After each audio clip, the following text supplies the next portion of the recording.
The morning sickness hit me like clockwork at 7:15, 3 days in a row. I knelt on the cool bathroom tile of our bedroom suite, my forehead pressed against porcelain, while my body betrayed me in the most predictable way possible.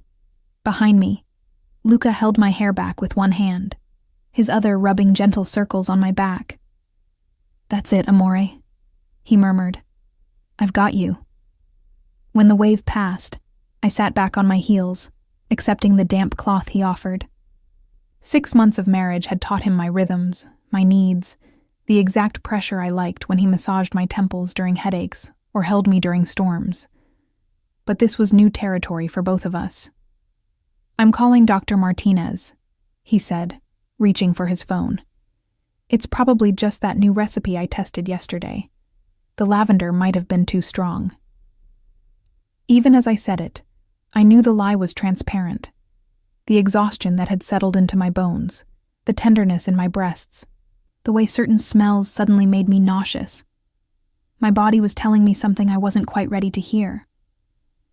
Luca crouched beside me, his dark eyes searching mine with that intensity that still made my pulse quicken. "Aurora, how late are you?" I looked away, counting days in my head. 10 days. Maybe 11. Maybe. His voice was gentle, not pushing, just present. "When were you planning to tell me?" "When I was sure. I didn't want to get our hopes up if it was just stress or..." "Our hopes?" He tilted my face back to his, and I saw something fierce and tender in his expression. "You think I wouldn't want to know the moment you suspected? I think you'd want to wrap me in protective custody and hire a medical team to follow me around." I tried for lightness, but my voice cracked slightly. "I think you'd turn into an overprotective nightmare." His mouth curved, that rare, full smile that transformed his entire face. "You're absolutely right. I would do all of those things." He pressed a kiss to my forehead. "But first, I'm taking you to see Dr. Martinez, today, this morning. I have orders to fill at the bakery. Maria can handle the bakery for one morning." He stood, pulling me gently to my feet. "This is more important." 2 hours later, I lay on an examination table while Dr. Martinez moved an ultrasound wand across my abdomen, her expression professionally neutral. Luca stood beside me, his hand gripping mine so tightly I could feel his pulse racing in his palm. "There," Dr. Martinez said, turning the monitor toward us. "See that flicker? That's the heartbeat." The tiny, rapid flutter on the screen stole my breath. Real. This was real. Not stress, not imagination, but an actual life growing inside me. "You're about 8 weeks along," Dr. Martinez continued. "Everything looks healthy and normal. I'll want to see you back in 4 weeks. But congratulations. You're going to be parents." Luca made a sound I'd never heard from him before, something between a laugh and a sob. His free hand covered his mouth, his eyes fixed on that flickering heartbeat, like it was the most important thing in the universe. "Can you give us a moment?" he asked, his voice rough. Dr. Martinez smiled knowingly. "Of course. Take all the time you need. I'll be back in 10 minutes to discuss next steps." The moment the door closed, Luca turned to me, and I saw tears tracking down his face. In 18 months together, I'd seen him angry, protective, passionate, tender. But I'd never seen him cry. "Luca, I never thought I'd have this," he said, his palm spreading across my still flat stomach. "A family. A child. Something good growing from everything I've been." He met my eyes. "You've given me everything, Aurora. Everything I didn't know I needed." I pulled him down to kiss me, tasting salt and joy and promise. "We're in this together. Every moment, every challenge, every sleepless night ahead." "Every moment," he agreed, his forehead resting against mine. "I'm going to protect you both, whatever it takes." The fierceness in his voice made something warm unfold in my chest. This was the man I'd married, the one who'd proven over and over that his love came with absolute commitment. We drove home in a bubble of happiness, planning nurseries and debating names, laughing about how Marco would probably install security cameras in the crib. The future stretched ahead, golden and possible, but the bubble shattered when we pulled up to the townhouse and found Marco waiting at the entrance, his expression grim. "Sir, we have a situation." Luca was out of the car instantly, his body shifting from joyful father-to-be to something harder, more dangerous. "What situation?" Someone delivered a package, addressed to Mrs. Rossi specifically. Marco's gaze flickered to me. It was screened for explosives and biological threats. It's clean, but the contents. He trailed off meaningfully. My stomach clenched with anxiety that had nothing to do with morning sickness. What was in it? Marco held out a small box, the kind jewelry came in. Inside, nestled on black velvet, was a single item, a hospital bracelet, pink plastic, sized for an infant, with a name printed in faded ink. Lucia Rossi. The world tilted beneath me. Lucia was what Luca and I had discussed naming our daughter if we had one, in honor of his late mother. But this bracelet was old, worn, the plastic yellowed with age. "There's a note," Marco said quietly, handing Luca a card. I watched the color drain from Luca's face as he read it, his jaw going tight, with barely controlled fury. "What does it say?" I asked, fear crawling up my spine. He didn't answer immediately. His eyes were distant, calculating, seeing threats I couldn't perceive. When he finally spoke, his voice was deadly calm. "It's from Dmitry Volkov. He's alive." "Who's Dmitry Volkov?" "Someone who should be dead." Luca's hand found mine, gripping tight. "Someone I made a deal with 5 years ago, before I met you. A deal I thought was settled when he disappeared." "What kind of deal?" His eyes met mine, and I saw the shadows of his past rising between us. The kind that required me to do things I'm not proud of. The kind where I chose the lesser evil to protect people I cared about. He looked down at the bracelet. Dmitry had a wife, a pregnant wife. She went into premature labor during negotiations that went wrong. The baby died. He blamed me. Horror settled in my chest. "Luca, I didn't cause it directly, but my actions that night, the pressure I put on him, the choices I forced him to make." He broke off, his voice raw. The baby's name was Lucia. He named her after my mother as a gesture of goodwill before everything fell apart. The bracelet suddenly felt obscene, a trophy from tragedy. Where has he been all this time? Prison, supposedly, but clearly that's changed. Luca pulled me close, his arms coming around me protectively. He knows about you, knows we're married, and now he knows that I'm pregnant, I finished, understanding flooding through me with cold clarity. He's targeting our baby because of his. I won't let him touch you. The vow was absolute, unbreakable. I'll end this before it begins. How? However I have to. He pulled back, his hands framing my face. "Aurora, I need you to trust me. Things are going to get difficult. I'll need to make decisions you might not understand. Take actions that will remind you of who I used to be. But everything I do will be to keep you and our child safe." The old fear tried to surface, the memory of discovering what Luca was capable of when threatened.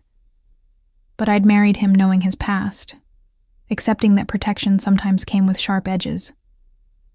And I'd never doubted his love, his commitment to becoming better than his history. "I trust you," I said. "But Luca, I'm not a porcelain doll. I won't be locked away while you handle this alone. We're partners. We're having a baby together. That means we face threats together too. Something shifted in his expression, pride mixing with fear. You're carrying our child. That makes you vulnerable in ways. That makes me invested in ways I wasn't before, I interrupted. This threat is to our family, not just to me. So we handle it as a family. He studied me for a long moment, then nodded slowly. As a family. But Aurora, if at any point I tell you to run, to hide, to get somewhere safe, then I'll trust you're making that call for the right reasons, not just because you're being overprotective. And I pressed my hand over his on my stomach. But I won't be sidelined completely. I need to understand what we're facing. Luca exhaled slowly, acceptance and anxiety warring in his expression. Then come inside. We need to talk about Dmitry Volkov, about what happened 5 years ago, and about why he wants revenge badly enough to wait this long. We moved into the house, Marco falling into step behind us with the silent vigilance that had become familiar. Inside, the home we'd built together suddenly felt less safe, the shadows in corners holding potential threats. In Luca's study, surrounded by the trappings of his legitimate empire, he poured himself whiskey and me water, then began telling me a story I'd never heard before. About a younger, harder version of himself. About a deal gone catastrophically wrong. About a woman who'd begged him for mercy while her husband made terrible choices. About a baby who'd never drawn breath outside the womb. And about Dmitry Volkov, who'd sworn vengeance with his dying wife's name on his lips, before disappearing into a Russian prison for crimes unrelated to Luca's world. He should have died there, Luca said, his voice flat. That's what my sources confirmed 2 years ago. Shanked in the prison yard, death verified. But clearly, someone lied. Someone helped him fake his death and escape. Why wait until now to come after you? Because now I have something to lose. His hand covered mine where it rested on my stomach. Before you, I was untouchable because I had nothing that mattered more than my empire. But he's been watching. He knows you're my vulnerability. And now, with the baby, he has the perfect revenge, I finished. Take from you what was taken from him. I won't let that happen. The vow was stone, immovable. Whatever it takes, Aurora. Whatever I have to become again to keep you safe. And that phrase, whatever I have to become again, sent a chill through me. Because I'd seen glimpses of that version of Luca, the one who'd built an empire through calculated violence and strategic fear. The one who'd made men disappear and problems evaporate. He'd worked so hard to leave that man behind, to be worthy of the life we'd built. And now that man might need to resurface to protect what we'd created. Then we deal with it, I said, squeezing his hand. Together. But Luca, promise me something. Anything. Don't lose yourself in protecting me. Don't become the man you were trying to escape. We find another way. A better way. His smile was sad, ancient. Sometimes there is no better way, amore. Sometimes there's only survival. Outside, rain began to fall, drumming against the windows like a warning. And somewhere in the city, Dmitry Volkov was waiting, planning, preparing to take his revenge against the man who'd destroyed his family. But he didn't know Aurora Rossi. Didn't know that the woman carrying Luca's child was no helpless victim waiting to be saved. I'd faced down my own demons to build this life, and I'd be damned if I let someone else's ghosts destroy it.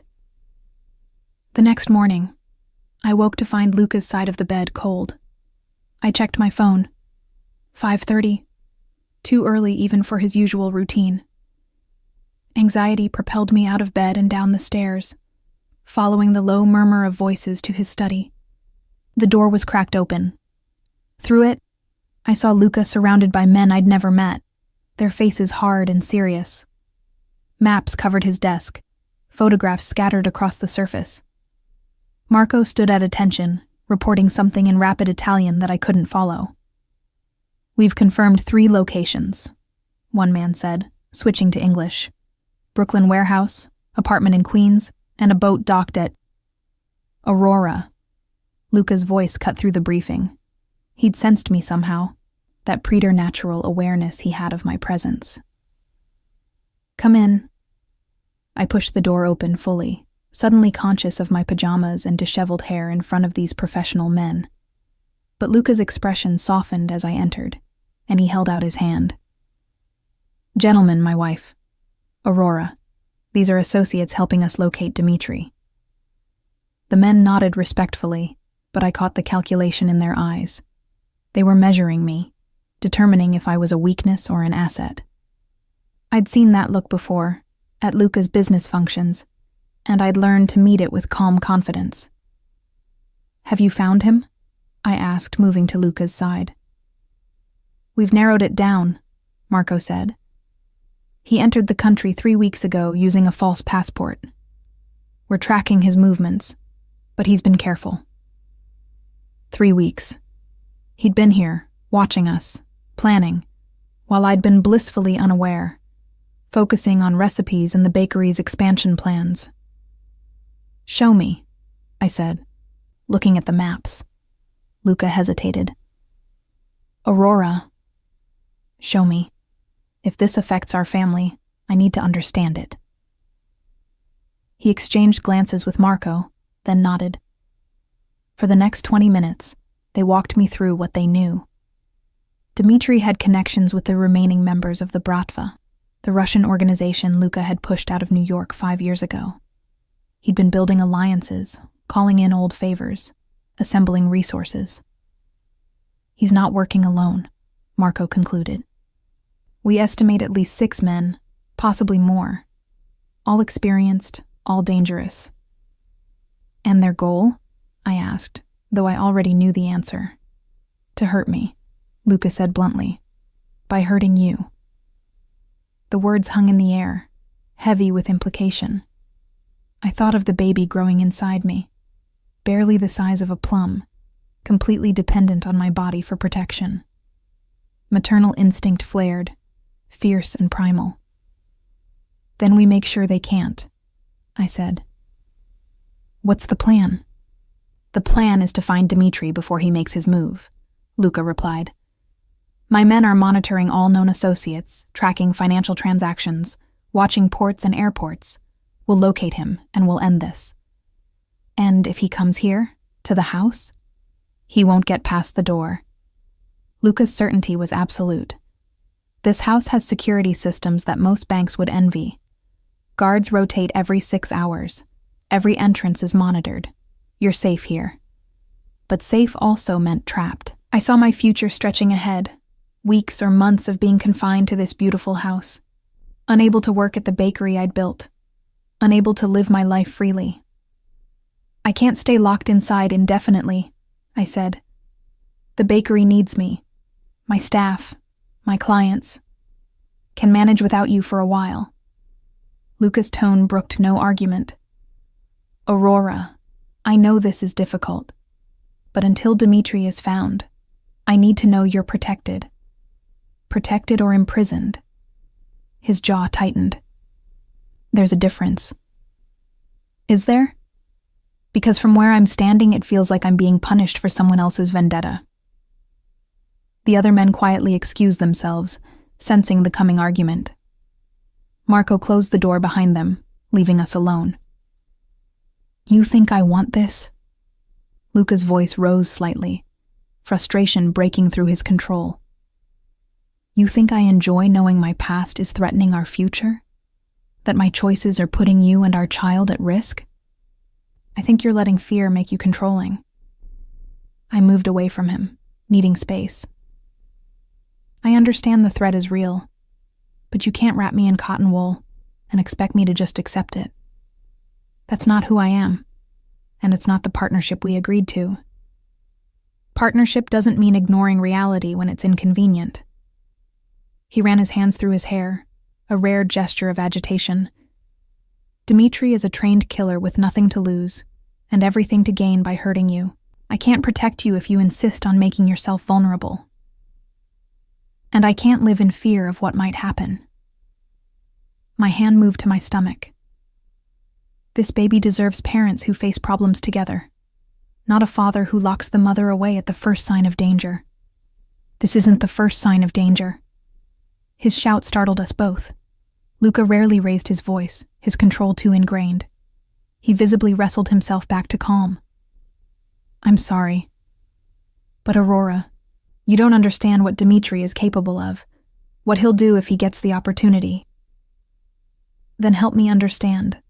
Stop shielding me and talk to me like your partner, not a child who needs protection from scary stories. He studied me for a long moment, conflict clear in his expression. Then he pulled out his phone, scrolling until he found what he wanted. He turned the screen toward me. The photograph showed a crime scene. A woman, young and pregnant, her body positioned carefully on a bed surrounded by children's toys. It was staged to look peaceful, like she was sleeping, but the caption beneath told a different story. That's Dimitri's wife, Irina, Luca said quietly. After the baby died, after everything fell apart, she couldn't cope. Dimitri blamed me for pushing her over the edge. This is what he found when he came home from trying to negotiate peace between us. Horror washed through me.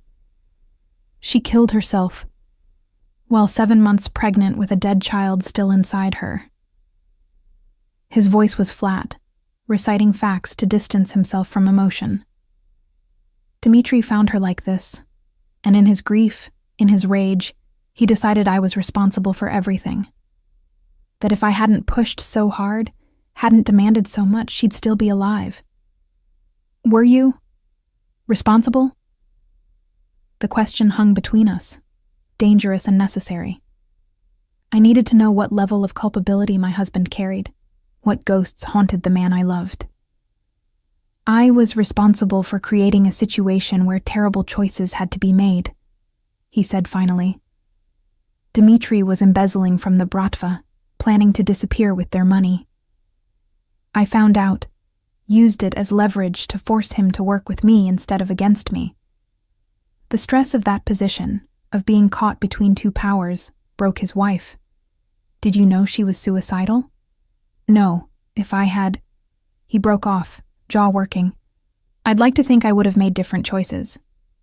But 5 years ago, I was someone who prioritized outcomes over casualties, who believed the ends justified the means. And now? Now I have you, have our child growing inside you. And the thought of losing either of you the way Dimitri lost his family. His voice cracked. I can't, Aurora. I physically cannot allow that to happen. I moved back to him, taking his face in my hands. Then we don't let it happen. Together. But Luca, you can't protect me by controlling me. That's not love. That's fear wearing love's face. What would you have me do? Send you to the bakery with guards following your every move? Let you maintain your routine while someone plans to use you against me? Yes. I held his gaze steadily. Exactly that. Because the alternative is letting Dimitri win without him even making a move. He wants to destroy what we have.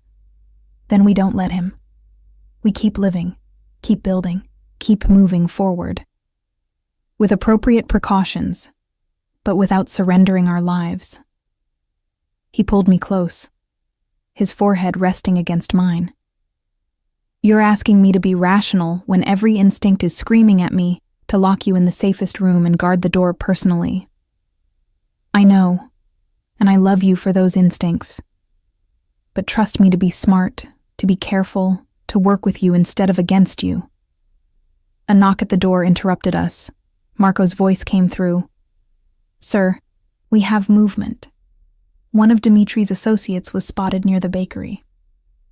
Ice flooded my veins. My bakery, where Maria and 3 other staff would be arriving within the hour to start the day's baking. Evacuate the building, Luca ordered, already moving. Get everyone out safely and lock it down. I want surveillance on all approaches. Luca, I started. Not negotiable. His voice was steel. Your staff's safety isn't up for debate. The bakery stays closed until this is resolved." He was right, much as I hated to admit it. I couldn't risk my employees becoming collateral damage in Dimitri's revenge. But the thought of my business, my dream, sitting empty because of someone else's vendetta made anger burn alongside fear. "Then I work from here," I said. "I develop new recipes, plan the expansion, handle administrative work. The business doesn't stop just because the physical location is compromised." Luca nodded, relief evident.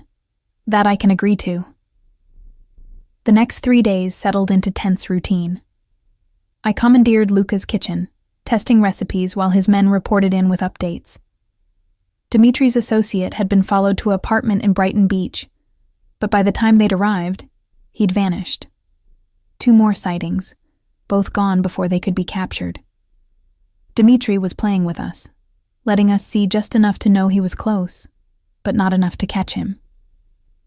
On the 4th morning, I woke to sharp cramping in my abdomen. Not severe, but enough to send panic shooting through me. Luca was already awake, on a call with someone. He took one look at my face and ended it immediately. "What's wrong?" "Pain. Not bad, but..." Another cramp made me wince. He had me in the car within minutes, Marco driving while Luca held my hand, and spoke calmly about probability and early pregnancy complications being common but manageable. The medical professional in him emerged, the version that could recite statistics while his eyes betrayed his terror. Dr. Martinez met us at her office, squeezing us in before her regular appointments. The examination was thorough, her face professionally neutral throughout. Each second of silence felt like an eternity. "There's the heartbeat," she finally said, turning the monitor toward us. "Still flickering, still strong. Baby looks fine. You're experiencing round ligament pain, completely normal as your uterus expands. Nothing to worry about." The relief was so intense I started crying. Luca pulled me close, his own breathing unsteady. "However," Dr. Martinez continued, "your blood pressure is elevated. Not dangerously so, but higher than I'd like at this stage. Mrs. Rossi, are you under unusual stress?" I laughed through my tears. "You could say that. Then my prescription is simple: reduce stress. Whatever is causing it, find ways to minimize its impact.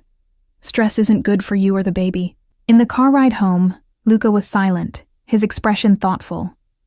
When we pulled up to the house, he helped me inside, and then made a call. "Gather everyone," he said into the phone. "War room, 1 hour. It's time to shift from defense to offense." I looked at him questioningly. "You were right," he said. "We can't live like this indefinitely. Dimitri is counting on us being reactive, staying hidden, waiting for his move. So we change the game. We draw him out, on our terms, in a situation we control." "How?" His smile was dangerous, the predator emerging, by giving him exactly what he wants: access to you. Luca. Controlled access, supervised, protected, but enough to make him commit to a move. He cupped my face gently. "Trust me?" I searched his eyes and found determination, love, and careful calculation. This was the man who'd built an empire by thinking 3 moves ahead, who'd survived in a world where hesitation meant death. "I trust you," I said. "So tell me the plan." The war room, what had once been a formal dining room, had transformed into a command center. Maps covered the table, photographs pinned to boards, laptops displaying surveillance feeds. 8 men stood around the table, Luca's most trusted, each with a specific expertise. Marco was there, along with faces I'd seen occasionally, but never formally met. "Gentlemen," Luca began, his voice carrying absolute authority. "We've been playing defense for 5 days. That ends now. We're going to force Dimitri's hand, draw him out where we want him, and end this permanently." He gestured for me to join him at the table's head. Several men shifted uncomfortably. Involving me directly in operational planning clearly violated their sense of protocol. Mrs. Rossi is not just my wife, Luca continued, addressing their unspoken concerns. She's the target, which makes her perspective essential. And she's proven in the past that she's more capable than most of you assumed. I caught Marco's slight smile. He'd been there when I'd first faced down Luca, had seen me evolve from frightened waitress to confident partner. The plan is simple, Luca said, pulling up a map of Central Park on one of the laptops. Aurora has a meeting scheduled with a potential investor for the bakery's expansion. The meeting was arranged 3 weeks ago. Public knowledge for anyone monitoring her business communications. Which Dimitri undoubtedly is, Marco added. Exactly. We don't cancel it. We proceed as planned, but with modifications. Luca traced a route on the map. The meeting is at Tavern on the Green, midday high traffic. Aurora arrives with visible but not overwhelming security. Just enough to make it look like we're being cautious, but not paranoid. You're making me bait, I said, understanding dawning. I'm giving Dimitri an opportunity he can't resist, Luca corrected. One that looks natural, not staged. He'll have to commit resources, show himself or his people, and when he does, we'll be ready, Marco finished. Full tactical team positioned throughout the park. Snipers on rooftops. Every approach monitored. The moment he makes a move, we close the trap. And if something goes wrong? I asked. If he's smarter than you're anticipating? Then I'll be there, Luca said simply. 10 feet from you at all times. He doesn't get close enough to touch you, Aurora. This isn't reckless. It's calculated. I studied the plan, the positioning of forces, the backup contingencies. It was thorough, professional, the kind of operation that came from years of strategic thinking. What about the investor? I asked. The real person I'm supposed to meet. Martin Greenberg, retired banker, legitimate businessman. Luca pulled up a file. He's being contacted this morning with a generous consulting fee to reschedule. We'll use one of my people in his place, someone who can maintain the facade while actually being trained protection. So the whole meeting is a setup. The whole meeting is a trap. One that gives us control of the situation while appearing to give Dimitri the opening he's been waiting for. One of the other men, introduced as Alexei, spoke up. What if he doesn't bite? What if he sees through it?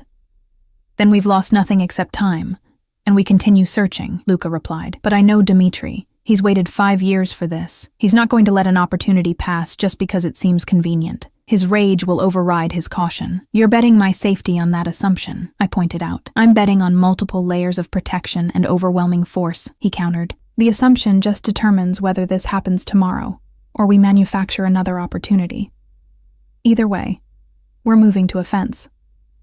I looked around the table at the serious faces, the professional competence.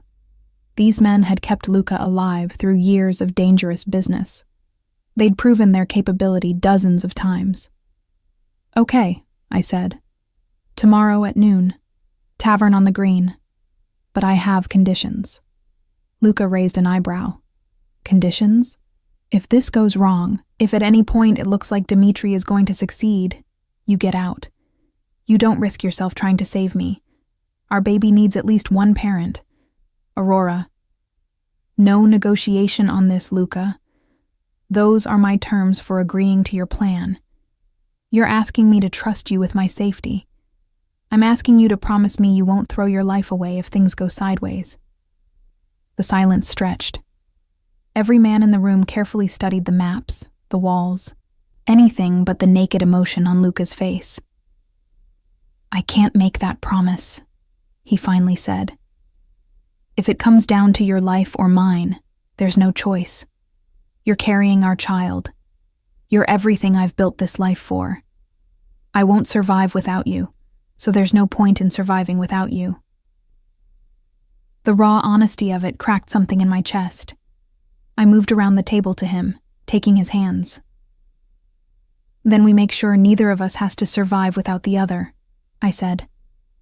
We execute this plan perfectly, and tomorrow night we're back here, safe, with Dmitri no longer a threat.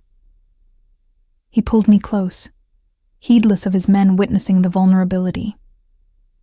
Tomorrow night, he agreed against my hair. Safe. The rest of the day passed in preparation. I was fitted with a GPS tracker so small it looked like a normal earring. Given an emergency phone with a single button that would alert every man on Luca's team simultaneously. Walked through the route multiple times, learning exactly where to move if things went wrong. That night, Luca and I lay in bed, neither sleeping. His hand rested on my stomach, feeling for the movement that was still too early to detect from the outside. "Tell me something," I said into the darkness. "About after, when this is over. What do you want to know?" "Everything. What you imagine for our family. The baby's first words, their first steps. Whether we'll have more children. What our lives look like in 5 years, 10 years. He was quiet for a moment, organizing thoughts. "I imagine teaching them to read, your grandmother's recipe books spread across the kitchen table, taking them to the bakery, letting them decorate cookies with terrible technique and complete joy. Saturday mornings where we're all covered in flour and laughter. More children? If you want them, as many as you want." His hand spread wider across my stomach. "I imagine a house full of noise and chaos and love. Everything I never had growing up." "Your childhood was that lonely?" "My childhood was preparation for empire," he said. "Lessons in power, in control, in never showing weakness. Love was a liability in my father's eyes. Attachment made you vulnerable. And now? Now I know he was wrong. Love isn't a liability. It's the reason to build something worth protecting." He turned to face me, his eyes reflecting the moonlight through our windows. "You taught me that, Aurora. You and this baby I haven't even met yet. You're teaching me that vulnerability isn't weakness, it's courage." I kissed him then, pouring into it every ounce of love and fear and hope I carried. He responded with matching intensity, his hands gentle on my body despite the passion between us. Afterward, curled against his chest, I finally spoke the fear that had been growing. What if tomorrow changes you? What if dealing with Dmitri brings back the man you were before? "It might," he admitted.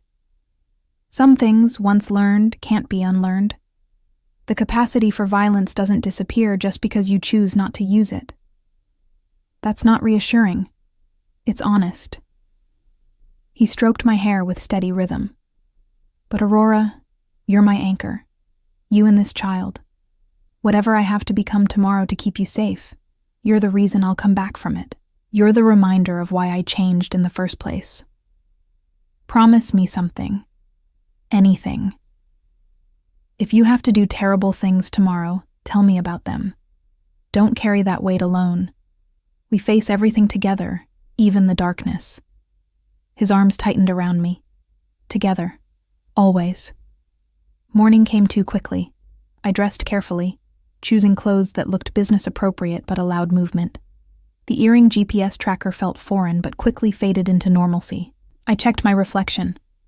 I looked calm, professional, like a woman heading to an important meeting. Not like bait in an elaborate trap.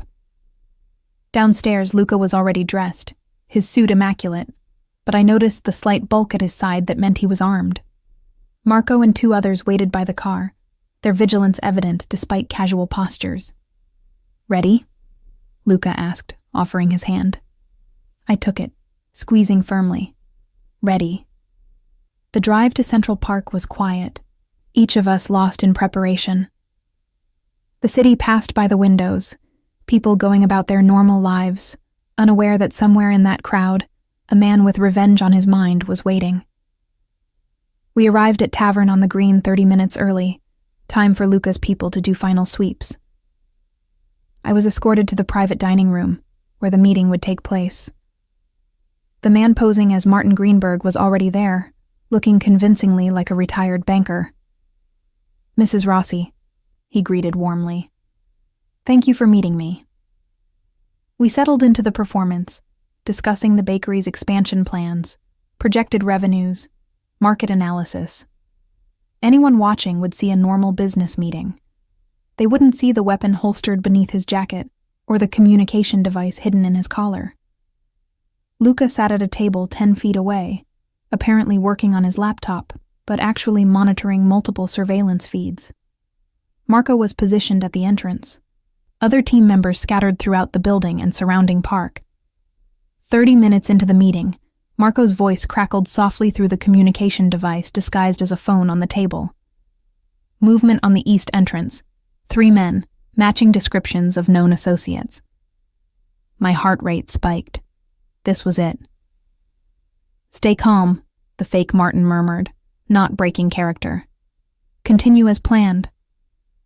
I launched into a detailed description of the lavender macaron recipe, my voice steady despite the adrenaline coursing through me. Another 10 minutes passed. The men outside were moving closer, their positions triangulating on our location.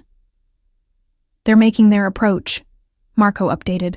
"Coordinated movement. This is it." Luca stood smoothly, closing his laptop and moving to my side with casual ease. To anyone watching, he was simply a protective husband joining his wife's meeting. "Mrs. Rossi," he said clearly, loud enough to be heard. "I'm afraid we need to leave. There's been a situation at the house." The code phrase. Everything was in place. I stood, gathering my things with deliberate slowness, giving Dimitri's men time to commit. We moved toward the exit, Luca's hand at my back, the fake Martin following at a professional distance. We were 20 feet from the door when it happened.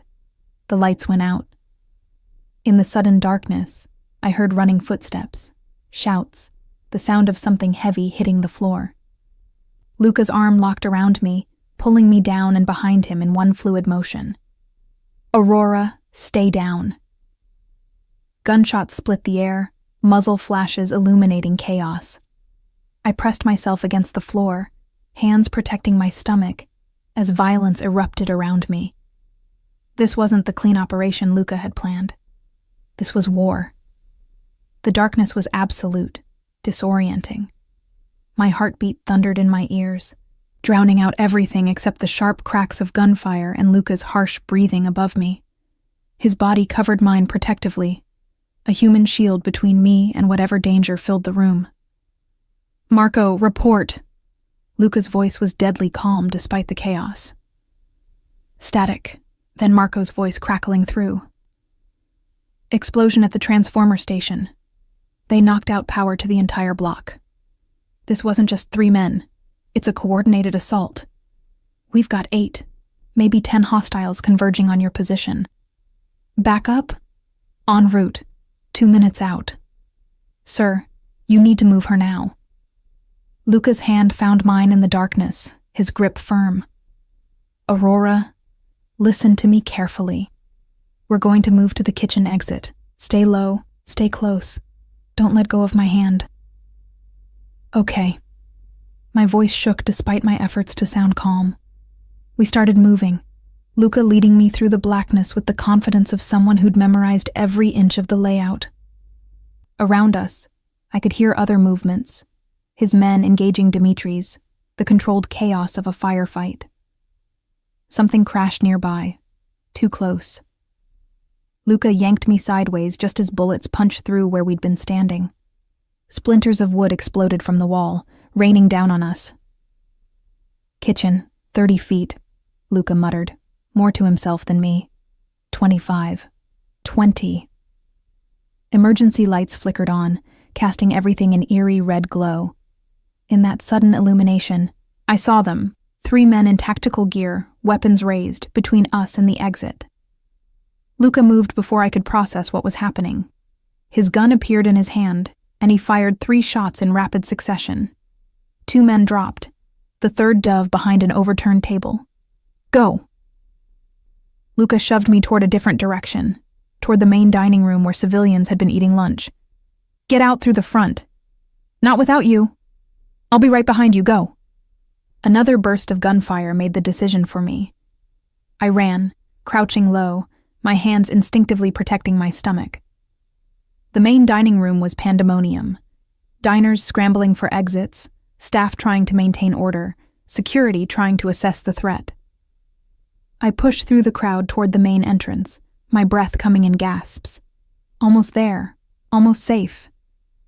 A hand clamped on my arm, spinning me around. The man was older than I expected. Weathered face lined with grief and rage. His eyes, dead eyes that had lost everything worth living for, locked onto mine with terrible recognition. You, Dmitry Volkov said in heavily accented English. You're carrying his child. Terror froze me. This close, I could see the madness lurking beneath his controlled exterior, the barely restrained violence of someone with nothing left to lose. Let her go, Dmitry. Luka's voice cut through the chaos, cold and absolute. He stood 15 feet away, gun trained on Dmitry's head, his stance rock solid despite the civilians still fleeing around us. Ah, Luka. Dmitry's smile was a terrible thing. Finally, we meet again. You've aged well for a man who destroys families. This is between us. Let Aurora go, and we'll settle it. You and me, like it should have been 5 years ago. Like it should have been? Dmitry's laugh was broken glass. There is no settling it, Luka. You took everything from me. My Irina, my Lucia, my future. So I take yours. Fair trade. Yes? His grip on my arm tightened painfully. I felt something hard press against my side. Another gun. You shoot me, I shoot her, Dmitry said conversationally. Maybe I die, but so does she. So does your child. We all go to hell together. There's another option. Marco appeared behind Dmitry, his gun pressed against the base of Dmitry's skull. You let Mrs. Rossi go. Drop your weapon, and we don't paint these walls with your brain. A standoff. 4 people locked in a deadly geometry where any wrong move meant death. You think I fear death? Dmitry asked. I've been dead since Irina took her last breath. This body just kept moving. Shooting me would be mercy. Then why wait 5 years? I asked, my voice surprisingly steady. If you wanted revenge, why not come for Luka immediately after your wife died? Dmitry's eyes flickered to me, surprised I'd spoken. Because quick death was too kind. I wanted him to build something beautiful, something he loved, something that made life worth living. And then I wanted to destroy it the way he destroyed mine. Your wife's death was a tragedy, I said. But Luka didn't kill her.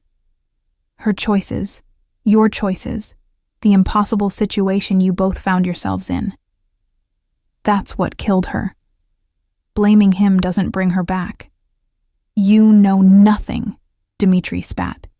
You weren't there. Didn't see her face when she realized what I'd gotten us into. What I'd risked. What Luka was forcing me to do. The stress killed my daughter. The guilt killed my Irina. You're right. I wasn't there. My hand moved to cover my stomach, the protective gesture automatic. But I'm here now, carrying a child who has done nothing wrong, who deserves to be born, to have a life. Please, whatever you need to settle with Luka, don't punish an innocent baby for sins that aren't theirs. Something shifted in Dmitry's expression, a crack in the madness. His eyes dropped to where my hand rested over my stomach, and I saw the flash of pain that crossed his face. Boy or girl? He asked roughly. Too early to know. Irina wanted a girl. Said she would teach her to bake, to paint, to see beauty in the world. His voice broke slightly. She never got the chance. I'm sorry, I said, and meant it. I'm so sorry for your loss, for your pain. But adding more death doesn't balance the scales. It just creates more grief, more empty futures, more children who never get to meet their parents. Aurora, Luca's voice carried a warning. He could see what I was doing, the risk I was taking by engaging Dmitri emotionally. But I pressed on. You said Luca took everything from you, but you're about to do the same thing to him, to become exactly what you hate. Is that what Irina would want? Would she want you to kill a pregnant woman in her name? Dmitri's hand shook slightly where it gripped my arm. Don't speak her name. You didn't know her. No. But I know grief. Know what it's like to lose someone you love, to feel like the world should stop turning, because your world has ended. I thought of my grandmother, of the emptiness her death had left. And I know that revenge doesn't fill that emptiness. It just creates more. Pretty words, Dmitri said bitterly. But they don't change what he did. Don't erase what I lost. No. Nothing can change the past. But you can choose what happens next.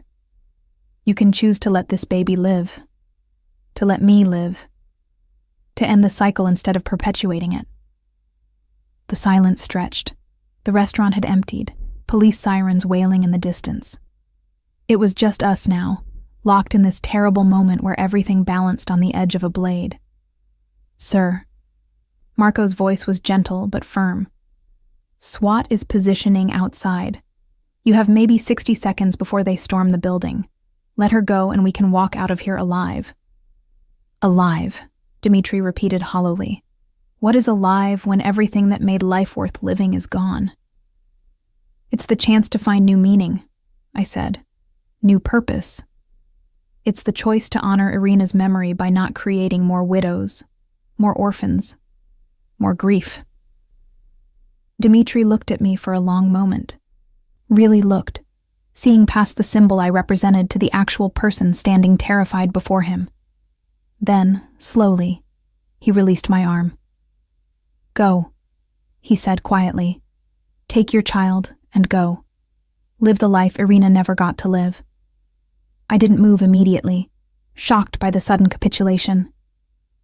Luca was there instantly, pulling me behind him, his gun never wavering from Dmitri. Marco, secure him, Luca ordered. No need. Dmitri set his gun carefully on the floor and raised his hands. I surrender. Luca Rossi, you win. Again. This wasn't about winning, Luca said, his arm around me, checking me for injuries with shaking hands. This was about survival, about protecting what matters. Dmitri's smile was sad. At least you learned that lesson. I learned it too late. Police flooded the building then, taking control of the scene. Dmitri was cuffed and led away, his shoulders slumped in defeat. As he passed us, he paused. Name her Lucia, he said to me, if it's a girl. Let something beautiful grow from all this ugliness. Then he was gone, swallowed by uniforms and protocol. Luca pulled me close, his face buried in my hair, his body shaking with reaction. You could have been killed.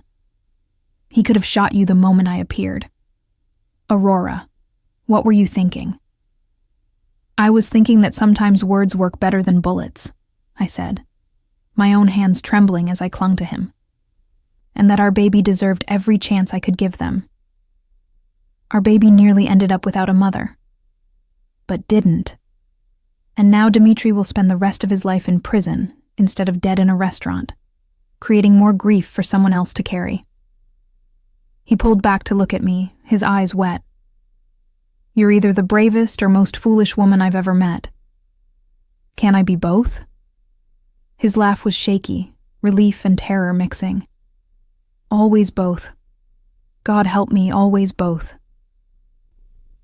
Paramedics checked me over despite my protests, confirmed the baby's heartbeat was strong, my blood pressure elevated but manageable given the circumstances. Police took statements. Luca's lawyers arrived, already spinning the narrative toward self-defense and justified response. By the time we finally made it home, evening had fallen. The house felt different somehow, lighter, like a burden had been lifted from its foundations. Maria had prepared dinner. but neither of us could eat. We sat in the garden instead, Luca's arms around me, watching stars emerge in the darkening sky. "It's over," I said, testing the words. "Really over." "It's over," he confirmed. "Dmitri will be charged with enough crimes to ensure he never walks free. His associates are being rounded up. The threat is neutralized." "And us?" "Us," he repeated, his hand finding my stomach. "We get to live. We get to raise this baby in peace. We get the future Dmitri wanted to steal." I turned in his arms, needing to see his face. "Are you okay? Really okay? You had to become that version of yourself again today. The violent one." "I did what was necessary," he said carefully. "And yes, there's a part of me that falls back into old patterns easily, maybe too easily. But Aurora, the difference is you. Coming home to you. Knowing that tomorrow I get to wake up next to you. That we're building something together. That keeps me tethered to the man I want to be instead of the man I was." "I love you," I said simply. "All of you. Even the dangerous parts. I love you too. More than I have words for." He kissed me softly. "Now let's go inside and check on our baby properly. After today, I need to hear that heartbeat again." We went inside, and Luca pulled out the portable Doppler Dr. Martinez had given us. It took a minute to find the right position, and then there it was. The rapid whoosh, whoosh, whoosh of our baby's heartbeat, strong and steady. The sound of life continuing despite everything that tried to stop it. The sound of our future, finally free from the ghosts of Luca's past. 3 months passed in a peace I'd almost forgotten existed. The threat gone, life settled into a rhythm that felt almost too normal after everything we'd been through. My pregnancy progressed beautifully. Dr. Martinez declared me and the baby perfectly healthy at each appointment. The morning sickness faded, replaced by the unmistakable swell of my growing belly and the flutter of movement that became stronger each day. The bakery reopened with upgraded security that was thorough but not intrusive. Business boomed. Apparently, surviving a dramatic hostage situation had made Aurora's Sweet Haven something of a local legend. I hired 2 more staff members to handle the increased demand, training them on my grandmother's recipes while developing new creations. Luca threw himself into legitimate business with the same intensity he'd once applied to more questionable ventures. The hotel empire expanded. A new restaurant opened. Plans for a boutique hotel chain materialized. He was proving what I'd always believed, that his brilliance didn't require darkness to flourish. We transformed the 4th-floor suite into a nursery, spending weekends debating paint colors and assembling furniture. Luca insisted on doing it himself rather than hiring help, determined to build something with his own hands for our child. "You're nesting," I teased, watching him struggle with crib instructions. "I'm being thorough," he corrected, but his smile gave him away. "Our baby deserves a father who can at least assemble basic furniture. Our baby deserves a father who doesn't throw furniture instructions across the room when they're confusing." He looked at the scattered pages, then back at me. "You saw nothing." I laughed, the sound free and joyful in a way that would have seemed impossible 6 months ago. This was my life now, teasing my husband about baby furniture, feeling our child move inside me, planning a future that stretched ahead without shadows. At 20 weeks, we had the anatomy scan. Luca gripped my hand as Dr. Martinez moved the ultrasound wand across my belly, the baby's form appearing on the screen in remarkable detail. "Everything looks perfect," Dr. Martinez announced. "Strong heartbeat, all measurements on track, no abnormalities detected." "And the gender?" Luca asked, unable to hide his eagerness. We'd discussed waiting to be surprised, but neither of us had the patience. Dr. Martinez smiled. "Congratulations, you're having a daughter." A daughter. The word settled into my chest, warm and perfect. I looked at Luca and saw tears tracking down his face for the second time in our relationship. A girl, he whispered, his hand spreading across my belly where our daughter grew. We're having a girl. Lucia? I asked softly, remembering Dimitri's request. Luca shook his head. No, that name carries too much pain, too much history. Our daughter deserves her own identity, not one borrowed from ghosts. Then what? He thought for a moment. Sophia. It means wisdom. And God knows, with us as parents, she'll need it. I laughed through my own tears. Sophia Rossi. It's perfect. That night, we celebrated with dinner at home, a quiet evening that felt more significant than any party. Marco and Maria joined us, the household staff that had become family. We toasted with sparkling water and shared plans for Sophia's future. She'll be a terror, Marco predicted, with her father's determination and her mother's stubborn streak. She'll be perfect, Maria corrected, already knitting tiny booties with yarn soft as clouds. Later, lying in bed with Luca's hand resting on my bare belly, I felt Sophia kick, a strong, definite movement that made us both freeze. Was that? That was her, I confirmed, guiding his hand to the spot. Say hello to your daughter. Another kick, as if Sophia knew her father was paying attention. Luca's face transformed with wonder, the hardened businessman disappearing entirely in favor of an awed father-to-be. Hello, Piccolina, he murmured to my belly. This is your papa. I promise you'll never want for anything. You'll be loved, protected, cherished every day of your life. You're going to spoil her rotten, I predicted. Absolutely. That's my right as a father. He kissed my stomach gently. But Aurora, I need to tell you something. About Sophia. About our future. The seriousness in his tone made anxiety flutter. What's wrong? Nothing's wrong. But I've been thinking about what kind of world we're bringing her into. What kind of father I want to be, versus what kind of father my history suggests I'll be. Luca, let me finish. He sat up, pulling me with him so we faced each other. I built an empire on foundations that weren't entirely clean. You know that. You've accepted it. But I don't want Sophia growing up in that shadow. I don't want her to one day Google her father's name and find articles questioning whether I'm a criminal.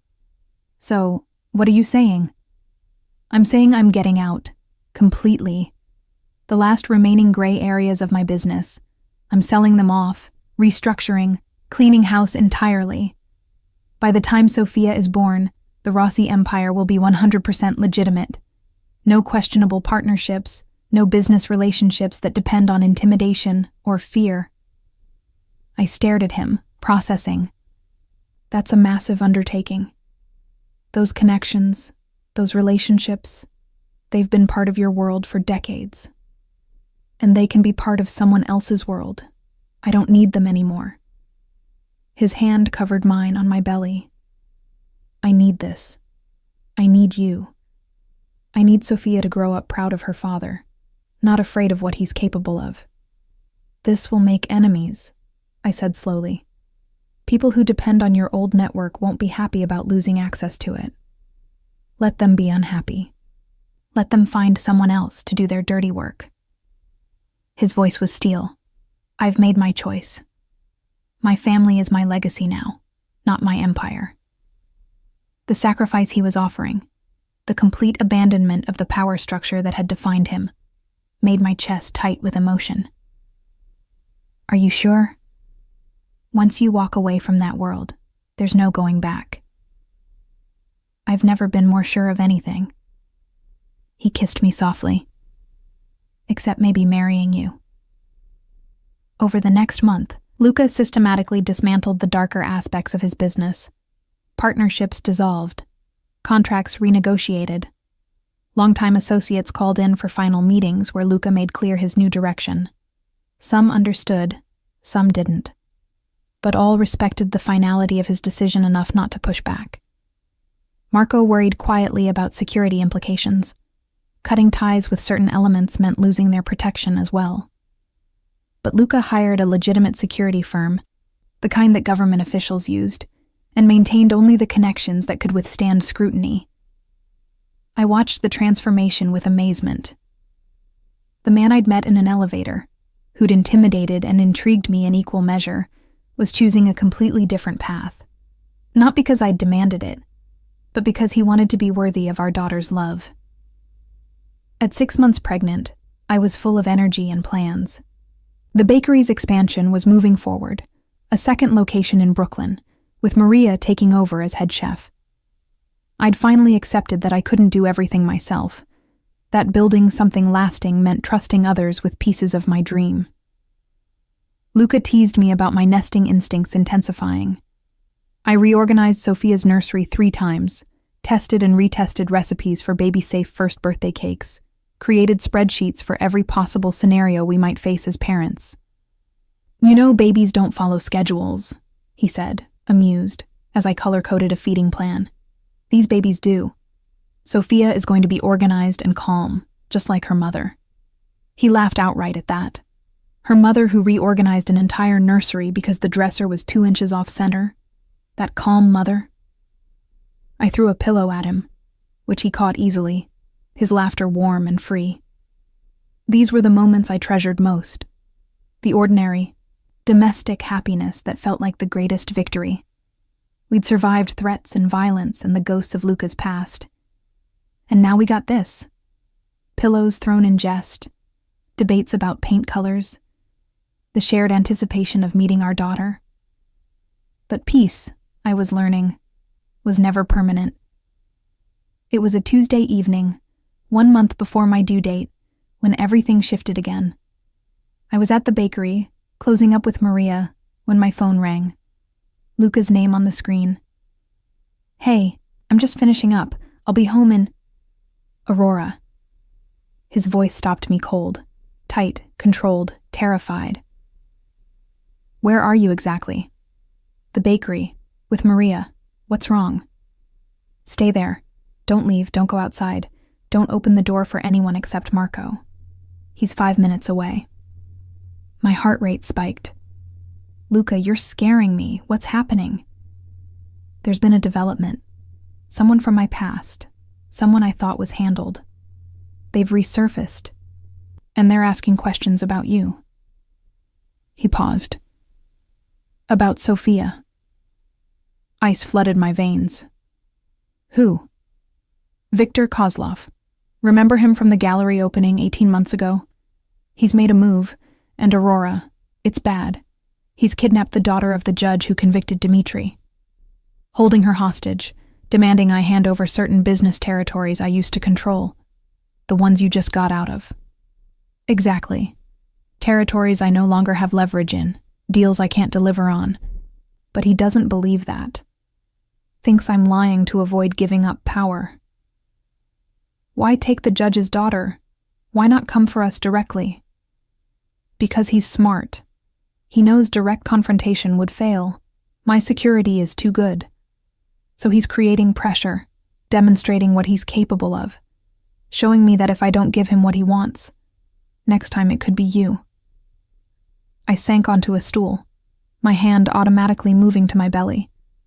Sophia kicked, as if sensing my distress. "What do we do?" "Marco is bringing you home. Full security protocols. We're not taking chances this time, Aurora. Not when you're this close to your due date." "And the judge's daughter? We can't just abandon her." "We won't. I'm working with the authorities, using every resource I have. But my first priority is keeping you and Sophia safe." "Your first priority should be saving that girl."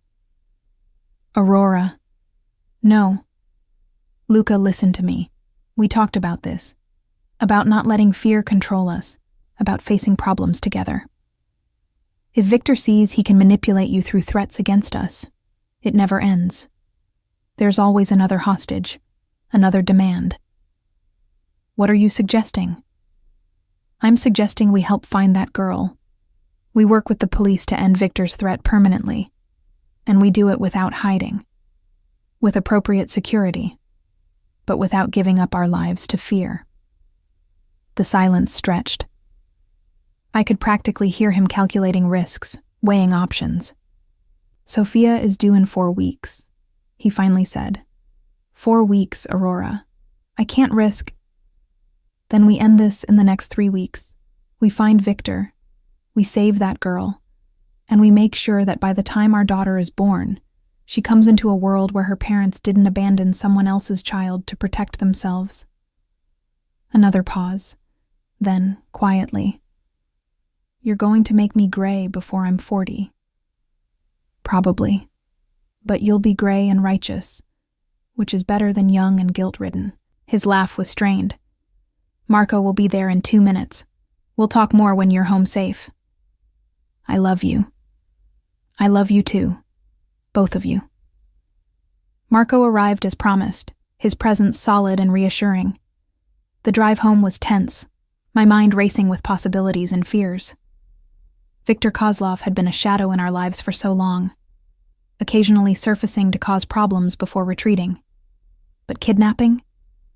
That was an escalation that suggested desperation. At home, I found Luca in his study, surrounded by screens showing surveillance feeds and maps. He looked up as I entered, his expression taut. "Tell me everything," I said, lowering myself carefully into a chair. At 7 months pregnant, Grace had become optional. He briefed me on what they knew. The judge's daughter, Emily, 16 years old, had been taken from her after-school job 2 days ago. Victor had sent a single message: "Return the territories or she dies." No negotiation, no timeline, just the ultimatum. "The police are involved?" I asked. "FBI, actually. Kidnapping across state lines makes it federal. They're coordinating with my people, but they're also watching me closely, making sure I don't take matters into my own hands." "Are you planning to?" "If it comes to that, yes. But I'm hoping it doesn't." He pulled up another screen, this one showing financial transactions. "Victor's been sloppy. He needed money fast to set this up, which means he left traces. We're following them, narrowing down possible locations." "How long until you find her?" "Best guess? 72 hours. Maybe less if we get lucky." "And if Victor decides he's done waiting?" Luca's expression hardened. "Then we hope the FBI moves faster than he does." Over the next 2 days, I watched the investigation unfold from our home. Luca barely slept, coordinating between his people and law enforcement, following leads that twisted through the city's underworld. I helped where I could, using my outsider perspective to spot patterns they might miss. "Here," I said on the second night, pointing to a map. "These 3 locations Victor used for other operations.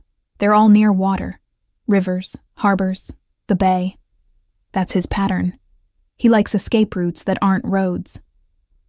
Luca studied the map, then picked up his phone. "Check maritime properties within this radius," he told whoever answered. "Warehouses, dock buildings, anything near water with enough space to hold someone." Within an hour, they'd narrowed it to 5 locations. By dawn of the 3rd day, they'd found her. Emily was being held in an abandoned fish processing plant near the harbor, exactly where patterns suggested. FBI moved in at first light, Luca's security team coordinating from the outside to ensure no escape routes. I watched the operation unfold on surveillance feeds, Luca tense beside me, his hand gripping mine hard enough to hurt. Sophia was particularly active that morning, responding to our stress with kicks and movement. "There," Marco said, pointing to a screen. "They've got eyes on her. She's alive, appears unharmed." The assault happened fast, practiced efficiency that came from extensive training. Victor's men put up a fight, but they were outmatched and unprepared for coordinated law enforcement response. Victor himself tried to run, making for a boat docked at the processing plant's pier. But Marco's team had anticipated the move, cutting off his escape. The last image I saw was Victor on his knees, hands cuffed behind his back, Emily being carried out by paramedics, shaken but whole. It's over, Luca said, exhaling deeply. Really over this time. Until the next threat, I said quietly. There won't be a next threat. Not like this. He turned to me, taking my face in his hands. Victor was the last connection to my old life. The last person with reason to come after us. With him in custody, testifying against his own organization to reduce his sentence, that entire network collapses. We're finally free, Aurora. Truly free. I wanted to believe him. Wanted to think we could raise Sophia in peace, without looking over our shoulders. But I'd learned that freedom wasn't something given once and kept forever. It was something you fought for continually, defending it against whatever threats emerged. Still, for now, we had won. The judge's daughter was safe. Victor was in custody. And in less than a month, we'd welcome our daughter into a world that was marginally less dangerous than it had been. That night, as I lay in bed feeling Sophia's movements, Luca beside me with his hand on my belly, I allowed myself to hope. Hope that the worst was behind us. Hope that our daughter would know only the love and security we could provide, not the darkness we'd fought through to reach this peace. Hope that sometimes, against all odds, happy endings were possible, even for people like us.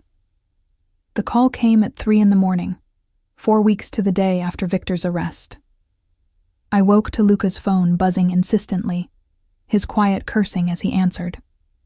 Then the change in his voice that meant something was very wrong. When? A pause. How many? Another pause, longer. I'll be there in 30 minutes. He ended the call and turned to me, his face illuminated by the phone's glow. There's been an incident. Fire at one of the warehouses near the docks. 2 of my men are trapped inside. I sat up slowly, my 8-month pregnant belly making grace impossible. Are they okay? Unknown. Fire department is on scene, but it's bad. I need to go, make sure everything that can be done is being done. I'm coming with you. Aurora, don't. We're past the point where you tell me to stay home wrapped in protective cotton. Those men work for you, which means they're family.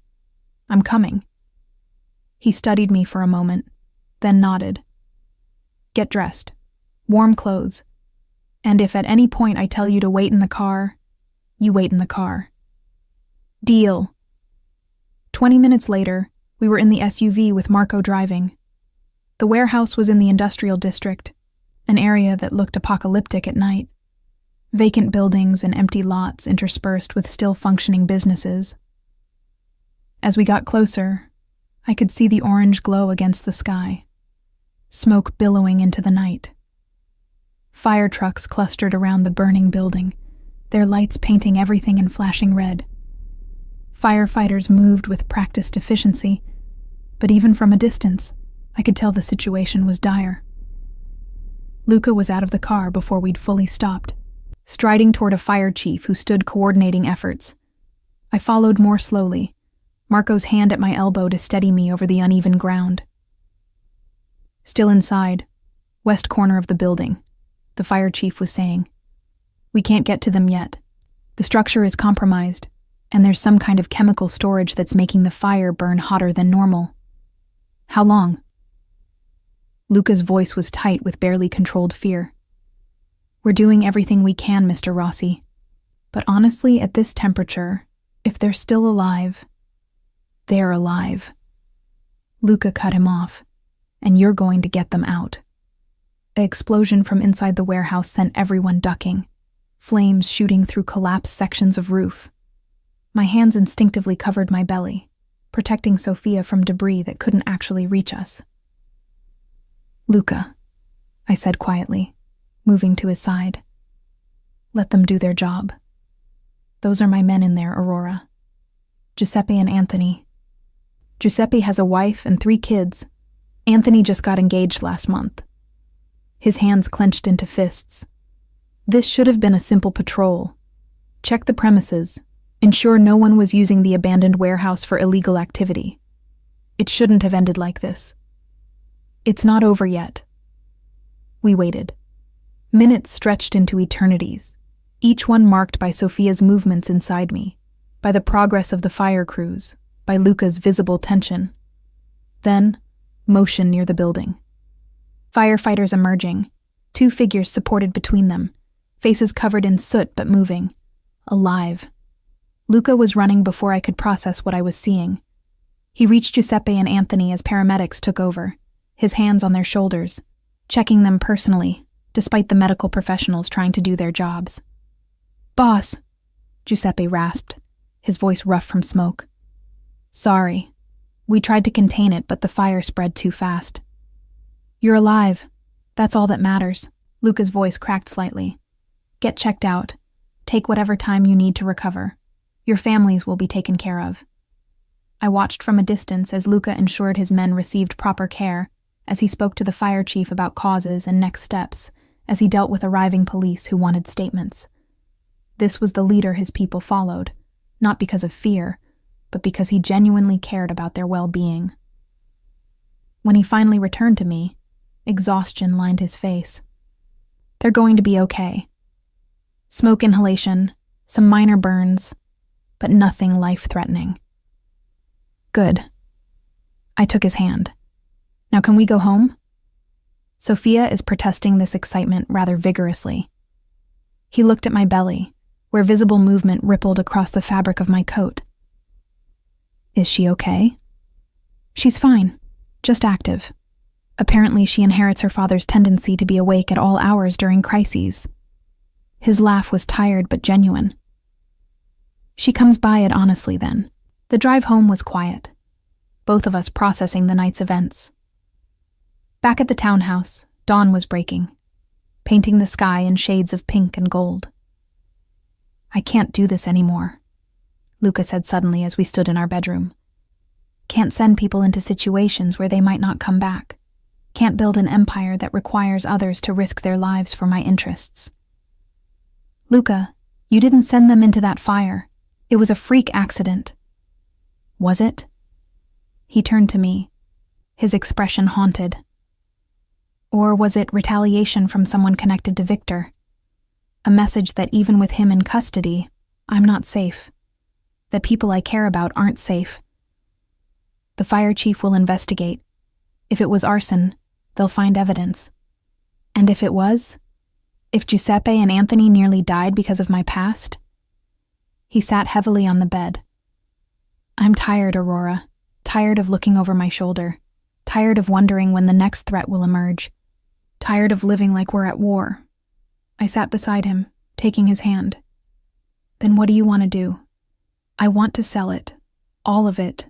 The hotels, the restaurants, the properties. Keep enough to ensure we're comfortable. Invest the rest conservatively and just live. Focus on Sophia. On you. On building something small and real instead of something large and dangerous." The suggestion shocked me. Luca's empire had defined him for so long, given him purpose and identity beyond his past. "Are you sure? That's your legacy, your life's work." "You and Sophia are my legacy. Everything else is just business." He pressed his palm against my belly where our daughter moved. "I want to be the father who comes to every school play, who teaches her to read and helps with homework and embarrasses her at parent-teacher conferences. I can't do that if I'm constantly managing crisis and watching for threats." "What about your people? Marco, Maria, the others who depend on you?" "They come with us.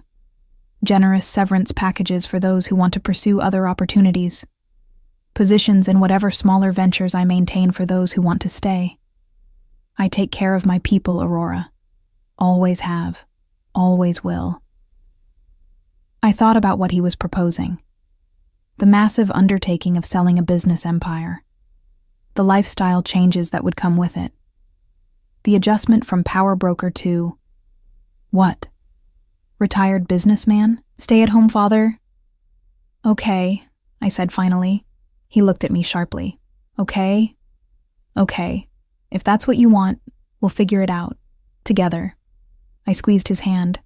"But Luca, You need to be sure.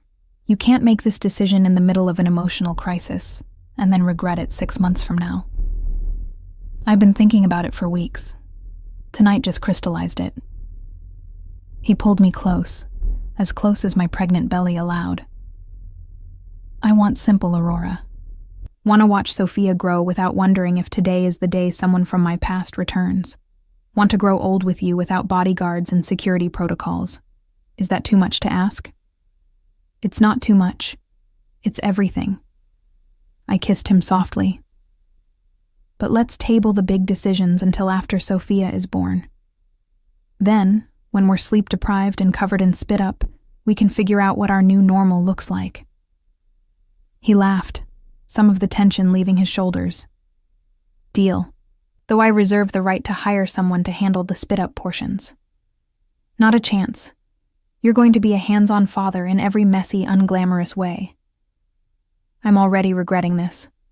Liar, you're going to love it. He smiled, real and warm. Yeah, I am. The next 2 weeks passed in a strange limbo. The fire investigation concluded it was electrical failure, not arson. A faulty wire in an old building, pure accident. Giuseppe and Anthony recovered fully. Victor's trial date was set.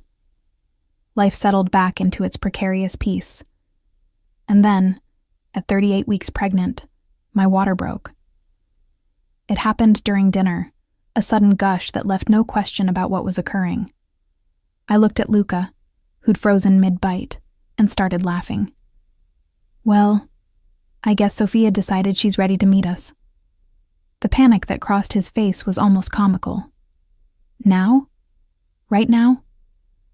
But we have 2 more weeks. The hospital bag isn't... No, wait. It is.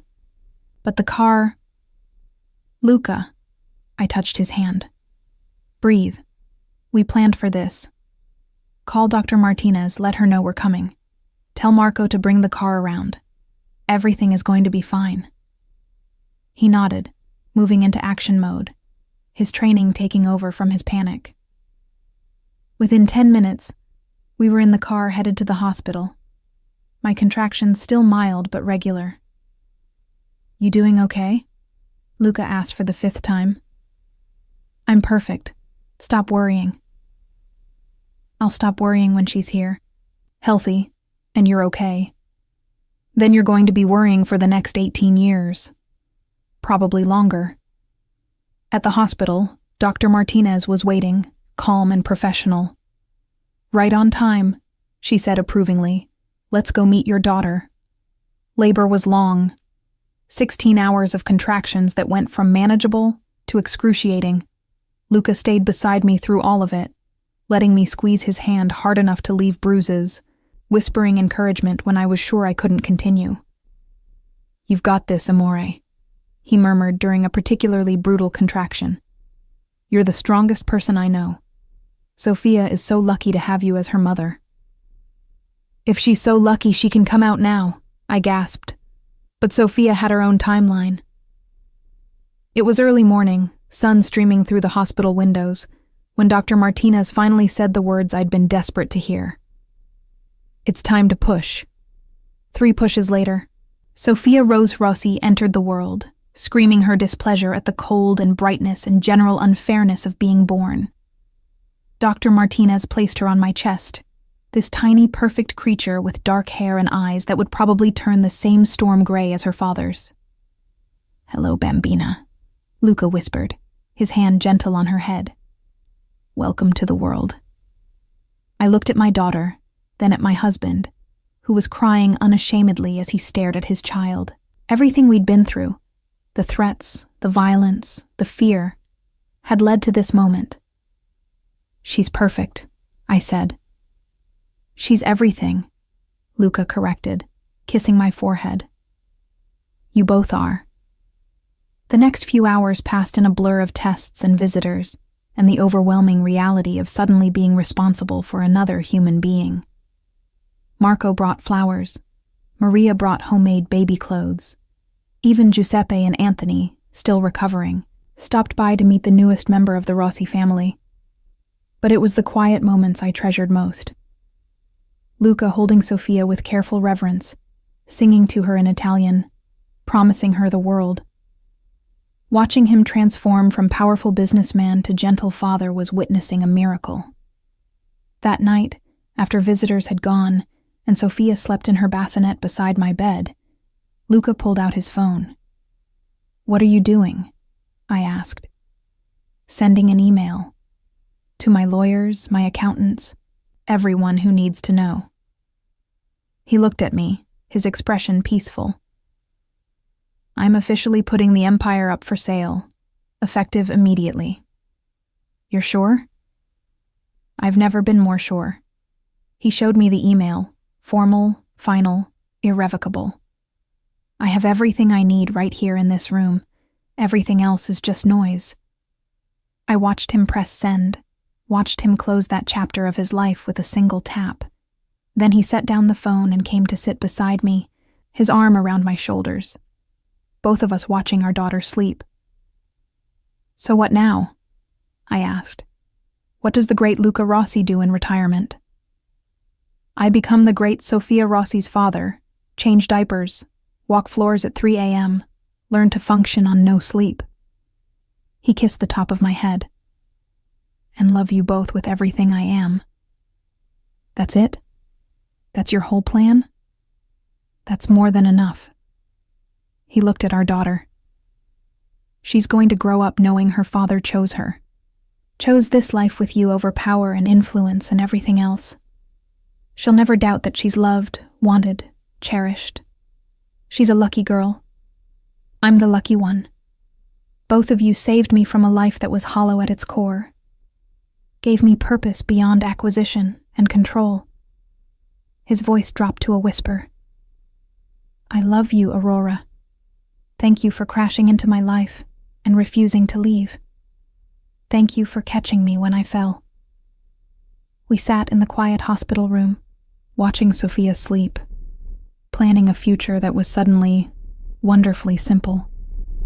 No empires to manage, no threats to neutralize. Just a family learning to navigate the beautiful chaos of life together. The next morning, as we prepared to take Sofia home, I caught Luca staring at the car seat with confusion. "These instructions make no sense," he muttered, turning them upside down. I hid my smile. "Give them to me. I'll figure it out." I defeated rival organizations and built a business empire. Why can't I install a car seat?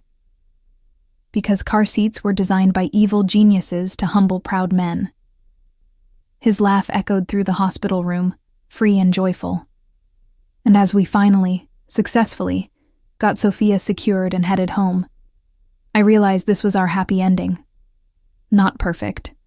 Not without challenges ahead. But ours.